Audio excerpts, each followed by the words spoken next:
Net ir didžiausi televizijos skeptikai yra girdėję garsą, kai Gustavo enciklopedijos kulinarijos skyrelio autorius Audrius Rakauskas besmaguliaudamas nuvirsta nuo kėdės. Virtinės autografų prašytojų byloja, jog paprasti ir kartu išradingi Gustavo receptai prie viryklės priviliojo ne tik suaugusiuosius, bet ir daugelį vaikų. Man atrodo, čia ne vien prie receptų yra eilė, o prie apskritai Gustavo tokio pasaulėlio sukurto, kuris sudėtas į vieną knygą. Ten yra įvairių pasakojimų, legendų, ten yra istorijos apie mano, tai yra Gustavo enciklopedijos apylinkių gyventojus, jų gyvenimo istorijos papasakotos, daug piešinių. Ir žodžiu, tai yra tokia, sakau, mini tokia Gustavo enciklopedija. Aišku, žinoma, ten labiau daugiau yra receptų, bet receptai, kaip jau sakiau, taip pat šiandien svečiams, jie jau pribrendo nuo seno, jau gal 8-9 metai kaip jie laidoje, tai aš visą laiką stengiuosi tuos receptus gaminti, ieškoti tokių, kurie patiktų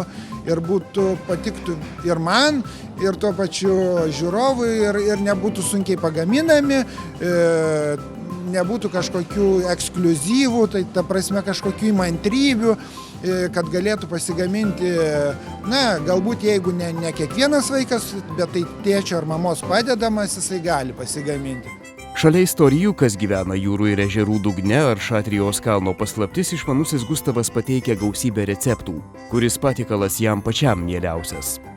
Vieno negalėčiau įvardinti, negali būti taip ar ne. Kaip pasaulyje yra daug spalvų, taip ir, žodžiu, mano knygoje daug įvairių tokių dalykų, kurie vienas už kitą geresnis.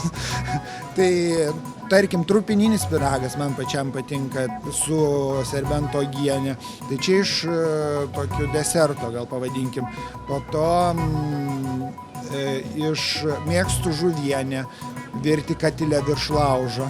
Tai ten yra taip pat, jeigu ne katile virš laužo, tai karpis grietinėlėje.